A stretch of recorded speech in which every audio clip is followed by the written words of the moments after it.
Om Swastiastu. Perkenalkan, nama saya Igusti Ayu Krisnakusuma Dewi dengan NIM 220555972. Pada kesempatan kali ini, saya ingin mendemonstrasikan bagaimana cara melakukan konfigurasi dan pengaktifan firewall dalam Ubuntu Server 2204. Di sini saya akan menggunakan UEFI sebagai front end-nya. Oke, sebelumnya mungkin saya menjelaskan terlebih dahulu apa itu firewall. Firewall adalah perangkat keamanan jaringan yang memantau dan menyaring lalu lintas jaringan yang masuk dan keluar berdasarkan aturan keamanan atau security rules yang telah ditetapkan sebelumnya. Lalu apa itu UEFI? UEFI itu merupakan singkatan dari Complicated Firewall yang merupakan antarmuka dari IP tables di Linux. IP table sendiri merupakan alat yang sangat efektif untuk mengatur firewall pada sistem operasi berbasis Linux. UEFI hadir untuk menyederhanakan perintah konfigurasi firewall, sehingga mempermudah administrator sistem dalam mengelola firewall tersebut. Oke, kita langsung saja masuk ke bagian demonstrasinya. Saya menggunakan VirtualBox yang sebelumnya sudah diinstal dan untuk servernya. Oke, kita start saja terlebih dahulu.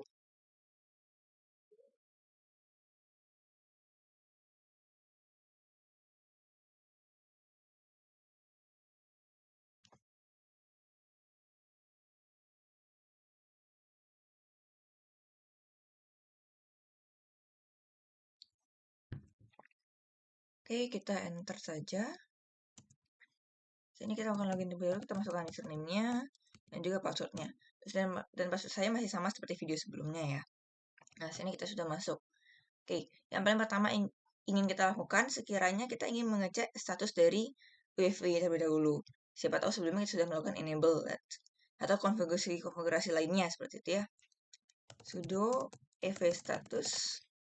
Nah, kalau untuk pertama kali kita melakukan sudo UEFI ini, nanti akan dimintakan password seperti ini ya. Jadi kita bisa klik passwordnya terlebih dahulu. Nah, setelah itu langsung keluar statusnya adalah inactive. Berarti kita belum men-enable atau mengaktifkan UEFI ini di server kita. Kita bisa langsung saja enable dengan perintah sudo UEFI enable. Nah, diberikan output oleh mereka firewall is active and enabled on system startup. Jadi sudah aktif ya firewallnya. Oke, kita lanjut. Kita mau melihat statusnya kembali, tapi sekarang kita ingin melihat statusnya dengan lengkap gitu ya. UEFI status verbose. Nah, oke. Bukan hanya memberikan statusnya apakah aktif atau inaktif, dia itu juga memberikan tambahan ya, informasi tambahan. Ini mungkin saya jelaskan satu persatu. Status aktif itu seperti yang tadi, menjelaskan apakah firewallnya aktif atau tidak. Lalu yang kedua itu adalah login on dalam kurung low. Itu berarti memberitahu bahwa loginnya diaktifkan. Login itu apa? Login itu seperti sebuah pencatatan begitu ya. Dan diatur pada tingkat verbosity rendah. Itu artinya apa? Sepertinya login itu diatur dalam tingkat rendah, yaitu tetap mencatat apa saja yang masuk dan apa saja yang keluar, atau apa saja yang diizinkan atau apa saja yang ditolak, tapi tidak mencatat secara detail seperti itu. Oke, selanjutnya adalah default. Defaultnya deny incoming, allow outgoing, dan disable root. Itu berarti koneksi masuknya diatur ke dalam deny sebenarnya ya, secara default. Artinya kecuali jika ada aturan khusus yang mengizinkan, maka akan ditolak. Lalu yang kedua itu adalah allow outgoing. Jadi koneksinya ini secara default itu berarti kecuali ada aturan khusus yang memblokir jenis atau lalu lintas tertentu, maka akan diizinkan untuk keluar gitu ya, outgoing-nya. Disable itu menunjukkan bahwa firewall saat ini tidak dikonfigurasi untuk menangani lalu lintas yang diarahkan. Jadi nggak ada, routernya nggak ada, begitu. Selanjutnya adalah new profile to skip. Itu berarti bahwa jika ada profile aplikasi baru yang tersedia atau yang dapat didefinisikan saat aturan terkhusus untuk aplikasi tertentu ya. Misalkan nanti kita akan memeriksa apa saja sih aplikasi-aplikasi yang ada. Saat ini mereka akan dilewati dan tidak diterapkan seperti itu. Oke, terkait dengan new profiles itu atau aplikasinya itu kita bisa melihat apa saja sih aplikasi yang kita miliki, profil aplikasi yang kita miliki seperti itu ya. Sudo UEFI app seperti itu. Nah, bisa dilihat ada available application itu hanya OpenSSH, tapi nanti ke depannya kalian bisa menambahkan lagi entah itu Apache ataupun itu Nginx dan seterusnya seperti itu ya. Oke, kita lanjut saja. Saya mungkin memberikan contoh terlebih dahulu untuk menambahkan profile, tapi saya tidak akan melakukannya di sini. Hello. Nah, misalkan saya ingin menambahkan engage full. Kita bisa melakukan dengan sintaks seperti ini ya. Saya nggak akan eksekusi perintah ini karena saya nggak punya engage full-nya. Tapi misalkan kalian perlu bisa lakukan ini, itu untuk allow. Kalau misalkan kalian ingin mendelete allow-nya, bisa hit allow. Nah, seperti ini ya. Oke, kita lanjut saja. Kalau sebelumnya kan sudah diberitahu default itu deny incoming dan allow outgoing. Bagaimana kalau misalkan kita ternyata defaultnya tidak seperti itu? Mungkin kita sudah mengubahnya terlebih dahulu, kita ingin membalikannya kembali. Kita bisa menggunakan sintaks sudo wv default deny incoming. Nah, enter. Oke, itu kita sudah mengubah defaultnya menjadi deny incoming. Walaupun sama ya seperti sebelumnya, tapi ini cuma percontohannya saja. Lalu untuk allow kita juga bisa mengubah sudo wv default allow outgoing. Oh maaf, ada typo ya. Sudo wv default. Nah, seperti ini. Allow outgoing.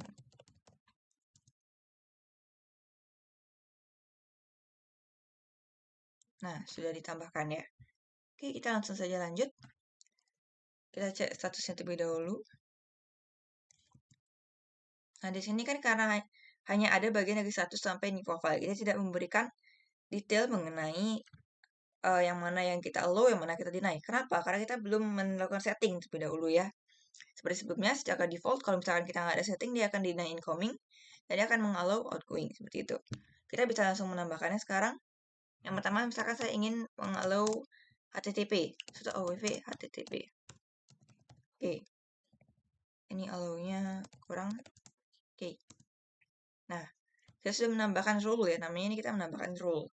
Seperti itu. Kita bisa langsung saja cek lagi status verbosnya. Nah, sudah bertambah ya.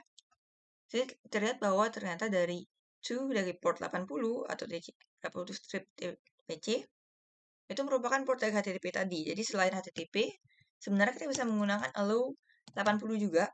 Itu bisa. Tapi mungkin agar UI-nya atau penggunaannya lebih enak. Karena kan mungkin kita lupa-lupaan ya. Server 80 itu server apa. Tapi kita tahu kita ingin mengallow. Bukan server 80. Port 80 ya, mohon maaf. Tapi kita tahu kita ingin mengallow port HTTP. Walaupun kita lupa angkanya berapa. Mungkin seperti itu. Jadi kita bisa menggunakan 80 dan HTTP. Tergantung kita bagaimana enaknya. Gitu ya. Nah, HTTP itu nanti akan memungkinkan akses ke situs web melalui browser. Ada juga HTTPS, nanti portnya itu 443, seperti itu ya.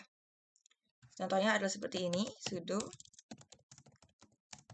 Tadi kan kita menggunakan nama yang langsung ya, HTTPS. Mungkin kita bisa langsung saja menggunakan 443 ya. Oh maaf, ada typo lagi. Oke, sudo. Nah, rule sudah di-add, terus kita cek lagi verbosnya. Nah, sudah ditambahkan ya 443 di sini. Itu berarti HTTPS-nya sudah bisa di-allow ya. Sudah di-allow oleh firewall-nya untuk memungkinkan akses ke situs web yang aman dengan koneksi yang terekripsi. Seperti itu. Oke, ada lagi contohnya sudo wp allow ssh seperti itu. Nah, kita memberikan akses kepada SSH-nya ya. Kita cek status verbosnya. Oke, sudah tambah ya di sini ya. Nah, perintah ini nanti memungkinkan koneksi melalui protokol SSH. Nanti portnya itu adalah port 22 seperti yang di sini. Oke. Kedua komen ini sebenarnya bernilai sama ya seperti yang saya jelaskan sebelumnya. Antara kita ketik 22 atau mungkin SSH seperti itu. Oke. Nanti SSH itu akan digunakan untuk mengakses sistem dari jarak jauh dan juga mengelola sistem secara aman seperti itu. Oke.